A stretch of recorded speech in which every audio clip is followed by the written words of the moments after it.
नमस्कार दोस्तों। इस वीडियो में हम चर्चा करने वाले हैं फ्रेंच ओपन टूर्नामेंट के बारे में। चलिए देखते हैं।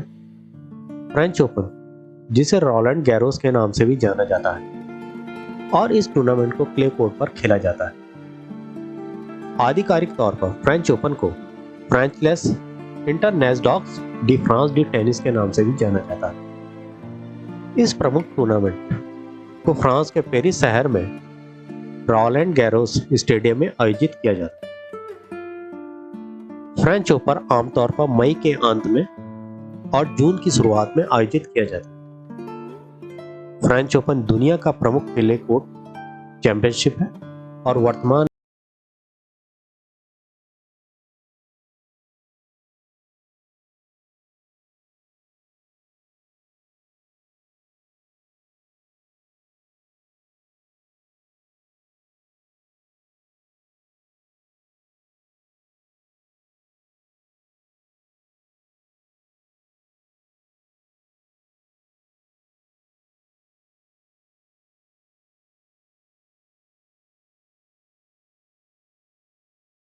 थे।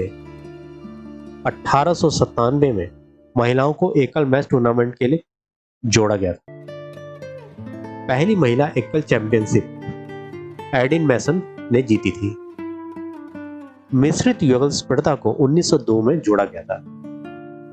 1907 में फ्रेंच ओपन में महिलाओं के युगल मैच जोड़े गए थे और 1925 में गैर फ्रेंच खिलाड़ियों के लिए चैंपियनशिप खोल दी गई। फ्रेंच ओपन को 1928 में स्टेड रोलैंड गैरोस में स्थान कर दिया गया। परंपरा के अनुसार फ्रेंच ओपन आमतौर पर मई के अंत में और जून की शुरुआत में आयोजित की जाती है। 1968 में टूर्नामेंट अंततः प्रोफेशनल खिलाड़ियों के लिए खोल दिया गया। 1968 में पहले पेशेवर मैन सिंगल फ्रेंच ओपन के विजेता कैन रोजवेल थे। नैन्सी रिची 1968 में पहली पेशेवर महिला एकल फ्रेंच ओपन की विजेता थी। इस टूर्नामेंट के उद्घाटन की पूर्व संध्या पर पारंपरिक पीटर वोंगोविक प्रदर्शनी दिवस आयोजित किया जाता है, जिसका लाभ विभिन्न चैरिटी संगठन को समर्पित किया जाता है। अब देख लेते हैं फ्रेंच ओपन को रोलैंड गैरोस क्यों कहा जाता है। फ्रेंच ओपन को अक्सर रोलैंड गैरोस के नाम से भी जाना जाता है। यह नाम काफी लोकप्रिय है। 1927 में फ्रांस की टेनिस टीम ने पहली बार डेविस कप में अमेरिका को मात दी थी। बाद में उन्होंने अपना एक स्टेडियम बनाने का फैसला किया। जब इसे बनाया जा रहा था, तब उन्होंने Eugene Adrien Roland Georges Garros, प्रथम विश्व युद्ध के पायलट के ऊपर स्टेडियम का नामकरण कर दिया। वह भूमध्य सागर के ऊपर उड़ान भरने वाले पहले व्यक्ति थे और टेनिस खिलाड़ी नहीं थे। दरअसल कहा जाता है कि वह रग्बी खेलते थे। अब देख लेते हैं क्ले कोर्ट की खासियत। क्ले कोर्ट गेंद को धीमा कर देता है और ग्रास कोर्ट अथवा हार्ड कोर्ट की तुलना में ज्यादा ऊंचा उछाल उत्पन्न करता है।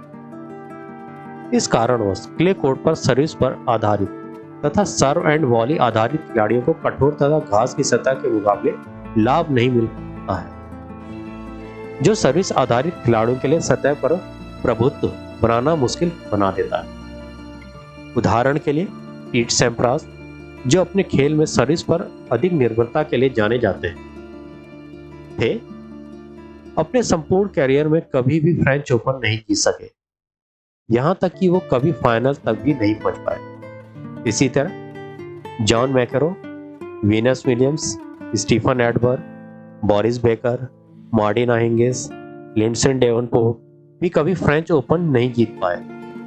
दूसरी ओर वे खिलाड़ी जैसे रोजनबोर्ग, इवान लैंडन, राफेल नडाल तथा मत्स विलंदर, तब महिलाओं की तरफ से जस्टिन हेले, जिनका खेल धीमी सतहों के लिए उपयुक्त है, ने इस टूर्नामेंट में बड़ी सफलता हासिल की।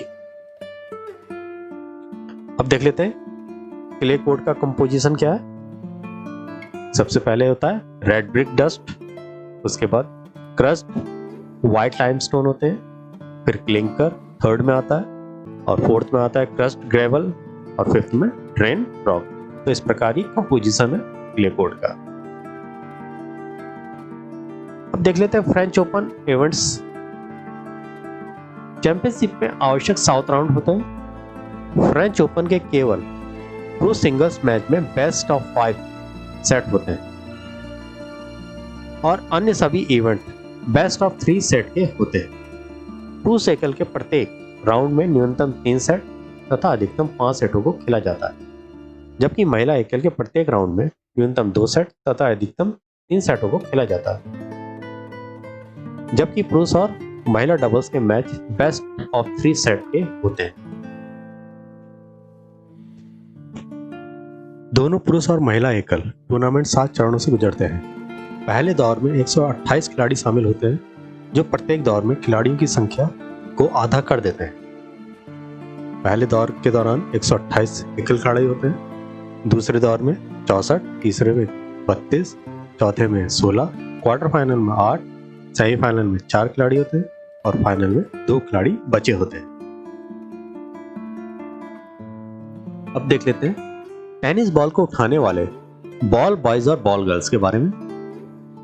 फ्रेंच ओपन में रेमासेस डी बॉल्स, जिसे अंग्रेजी में गैदर्स ऑफ बॉल्स भी कहते हैं, इनकी उम्र 12 से 16 साल के बीच होती है और वे मैचिंग शर्ट और शॉर्ट्स पहनते हैं। बॉल बॉय और बॉल गर्ल्स को एक आवेदन प्रक्रिया के माध्यम से फ्रेंच ओपन में भाग लेने के लिए चुना जाता है और चयन होने पर इन्हें प्रशिक्षित किया जाता है। अब फ्रेंच ओपन ट्रॉफीज के बारे में देख लेते हैं। 1953 से विजेताओं को ट्रॉफियां प्रदान की गई, जो पेरिस के प्रसिद्ध ज्वेलरी हाउस मेलरियो डेट्स मेलर द्वारा निर्मित है। सभी ट्रॉफियां शुद्ध चांदी से बनी होती हैं और उनके किनारे पर बारीक नक्काशीदार सजावट होती है। प्रत्येक नए एकल विजेता को ऐसी ट्रॉफी प्रदान की जाती है जिस पर उसका नाम लिखा होता है। विजेता द्वारा जीती गई ट्रॉफी एक प्रतिकृति के रूप में प्राप्त करते हैं। ट्रॉफी की प्रतिकृति शुद्ध चांदी की बनी होती है।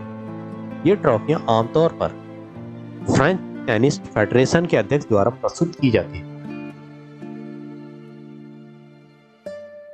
पुरुष एकल के विजेता को प्रदान की जाने वाली ट्रॉफी को कूपे डेस मॉस्केटियस दी मॉस्केटियस कप कहा जाता है। इसका नाम 4 मॉस्केटियस के सम्मान में रखा गया था। ट्रॉफी का वजन 14 किलो और ये ट्रॉफी 40 सेमी ऊंची और 19 सेमी चौड़ी होती है।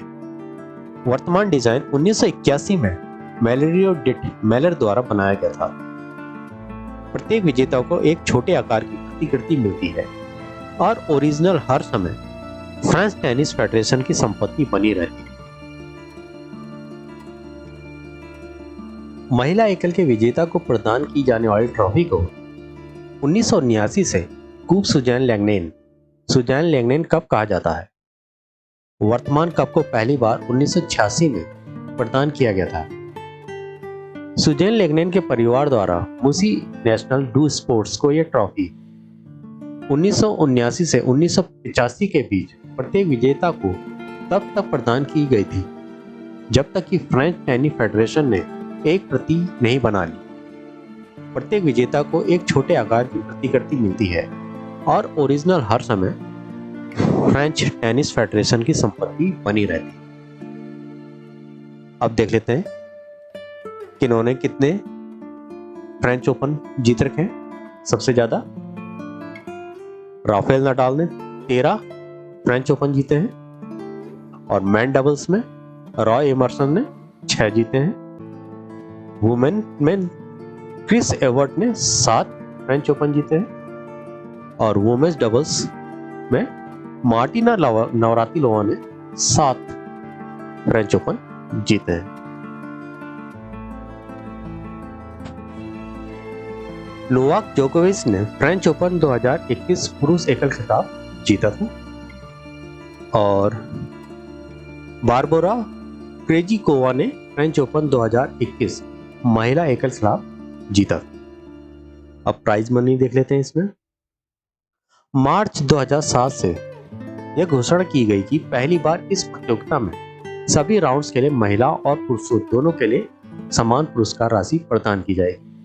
इस प्रकार से यह पुरस्कार राशि प्रदान की जाती है। तो ये थी जानकारी फ्रेंच ओपन के बारे में। धन्यवाद।